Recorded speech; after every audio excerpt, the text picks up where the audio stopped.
Hello, I'm Joshua Farnsworth and welcome to my traditional woodworking school here in Earlysville, Virginia. In this part 2 video, Will Myers is going to show how to glue up a frame and panel door. In the first video he showed how to assemble it after it had been cut, and this is part of a video class that we have on building the beautiful Isaac Young's shaker wall clock. So I hope you enjoy this clip.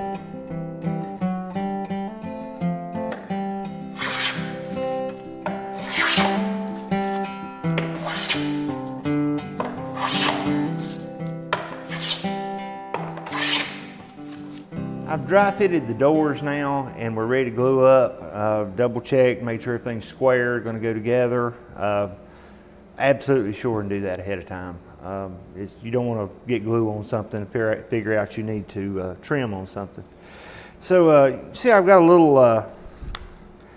little clamping jig made here, and you see it just uses a couple of wedges.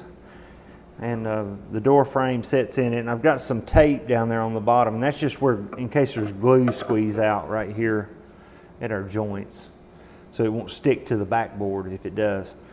But the reason for this, number one, is it's easier to glue up using this little framework than just using clamps by themselves. It took me maybe 30 minutes to make the two of these, and it's been worth it. You know, if you're just making one clock, you may want to try to clamp it and just maybe use a board on the back to kind of help keep you flat. But I mentioned earlier, our biggest problem we can run into here is the doors get out of flat. So by doing it this way, it's on the board. It kind of holds everything rigid and lays down good and flat here. And plus, we got these wedges here we can drive in once everything's glued. I can tap the wedges in, tighten it up, and I can add clamps, and I probably will here too. So it cuts down on the number of clamps you need, and it just it really does a good job here on holding this. So with that, I'm going to start spreading a little glue here.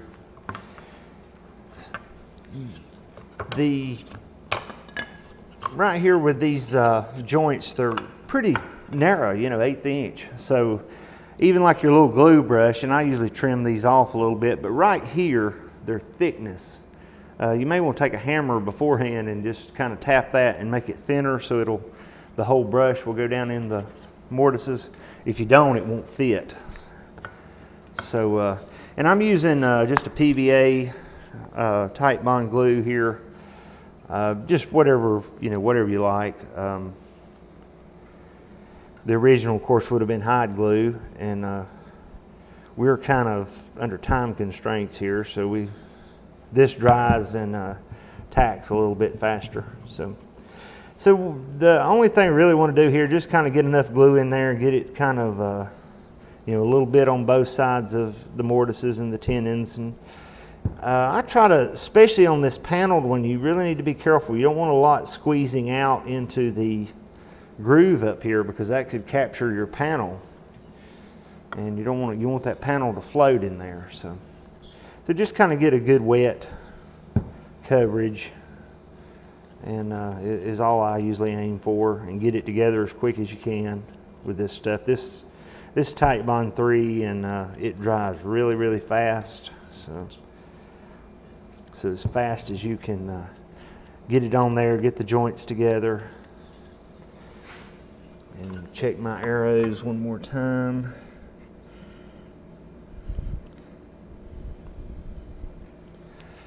Okay, move on to the next one. Not much to this really, it's just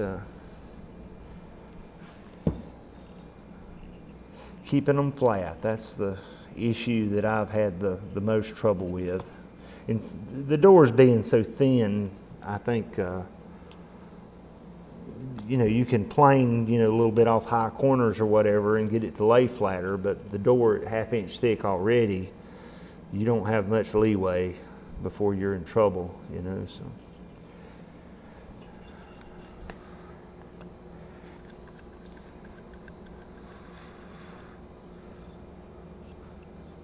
so just a good wet coverage there. You don't have to go too crazy on it. So, and as I put these in, I'm gonna go ahead and slide them up there, and this is gonna move around a little bit by the time I get the panel in it and get the other side on. And, but try to get them fairly close there. We can tap these down just a little bit if they open up a little. So I'm gonna go ahead and put my panel in, and I can't remember, I think that's my face side. Had one side just a little bit slicker than the other. And that just slides right in the groove there. And like I said, no glue at all on this. That's bad. No glue. So now I'm going to catch these mortises over here.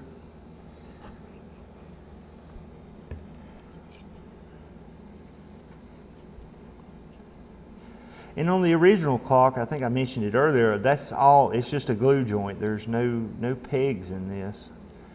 And I can't, of the three I've looked at, I couldn't see any kind of repairs on the doors as far as that goes.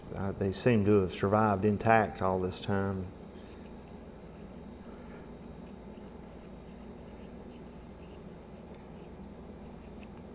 And to me, I'm not an expert, but they, you know, all three clocks were pretty original. Number 23 is the one that they kind of consider the most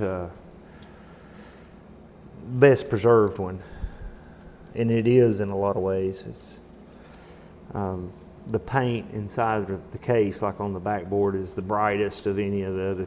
You know, just for whatever reason, it's not weathered quite as much.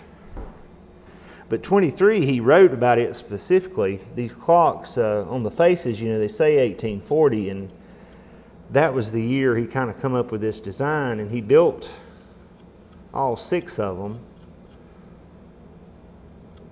that year. But he didn't finish one of them, and that was number 23, the last one. And he wrote about finishing it in 7 years later, so 1847, I believe. And it was used in a barn, and when he first finished it, he just had an hour hand on it, did not have a minute hand. And he wrote about it, said he thought that was good enough for a barn. You know, a first-rate clock would have been too much for a barn. So. But apparently at some time he come back and added the other hand to it. So. Okay. So we're going to get all those pretty close. Now I'm going to set it down here in my little clamp here, and I'm going to start the wedges in it. I'm not going to tighten them up a whole lot yet, because we need to check, make sure this thing's square, and just use a little hammer here. Put a little pressure on it. Okay, first off, I need to check my miters and make sure, see that one right there is open just a little bit, so I know this tenon needs to go down just a little, so I just got me a little block of wood and just tap that down. I'm going to tap this one down. This end looks good.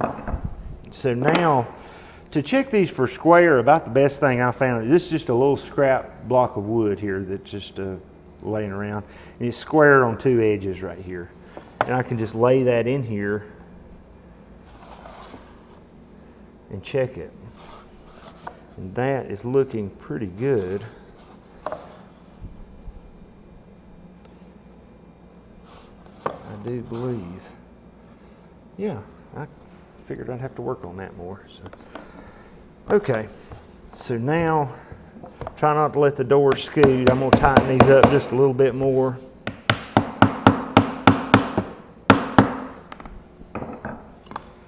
Check and make sure I did not scoot it. I don't think I did.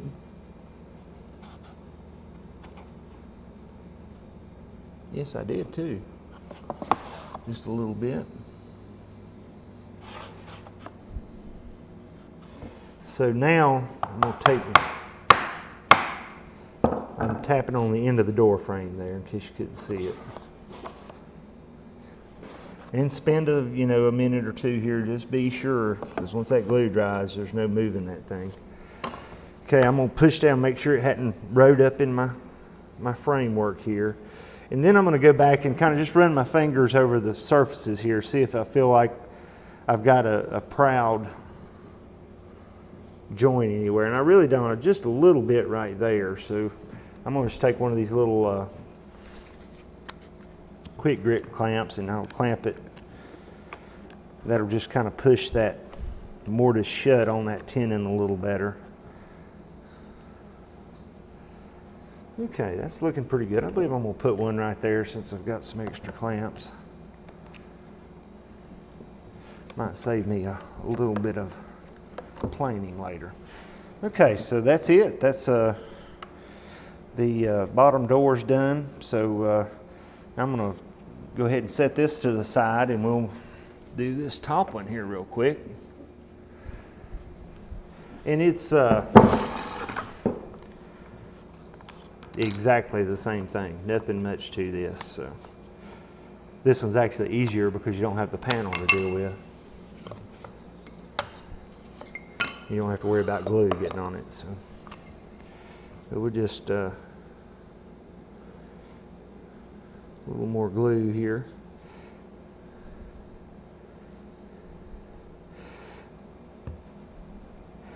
I was reading just here recently. I remember reading that Isaac Youngs had. It's kind of commonly believed number 23, the clock of this type, the last one, the one we was talking about that was in the barn, or used in a barn originally, was his last clock. But he wrote about starting one with a spring movement, which was a spring drive instead of weight drive like the rest of them, and which would have been number 24. And I read a passage there the other night. Apparently he finished it, so maybe he made 24 in his life, but not super sure on that. But all his other clocks were weight driven. They use gravity is what runs them, and which is I didn't really realize till later. I've got a couple of like 30-hour movement commercially made clocks like Seth Thomas. I've got one from the 1870s and brass movement, and mass-produced clock, as mass-produced as they were at that time. And I didn't realize it till this last trip to Hancock, the weight that drives the Young's clocks, just a little bitty, light, small weight. And that one that I have, same, type movement, same, runs the same amount of time and everything on one winding. It has a weight about 3 times as big. So apparently, even though that Isaac was using a wooden works in his, the gears, the cogs in it are wood. Apparently, they were really fine-tuned because to run with that little small weight, it's kind of amazing, really. In other words, just not much resistance in the movement, apparently, and it was really a fine-tuned piece, apparently. It's pretty cool, though. I mean, he made the works that he wrote about it. The reason when he was 21, he worked with another clockmaker. Really didn't apprentice with him, but his main job at Mount Lebanon was a tailor, a job he never really particularly liked, but he did like clocks and was always interested in them. And so when he was 21, I think it was about 1815, he got to work with a clockmaker named Amos Jewett, and he made wooden works, and that's kind of where Isaac picked those up. But later in life, when he wrote about it, the reason he used wood instead of brass was an expensive metal then, and it saved money. So he wrote about being conscious of how much stuff cost on a lot of stuff that he did or was involved in. So So he was worried about what it cost to build the clock. So the wood was, of course, much more plentiful and cheaper. So that's what he used. And another thing that's, I mentioned it briefly earlier, that his works were the backboard of the clock. We were talking about it a little bit earlier, is the back plate of the works. So in other words, the case at the back case of the clock is part of the works. So it's made into it, and that's how he got the clock so thin. It's pretty thin for clocks of that time. So I'm looking pretty good here on this frame. Everything seems to be closed up pretty good. And see if I moved it out of square there. I don't think I did. Yeah, looks good.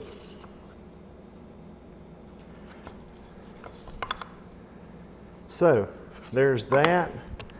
Make sure it's down in there, because like I mentioned when we were making the door, the upper one seems to have more twist problems than the lower one generally. And I've got, like right here, I'm put a clamp right here on this one.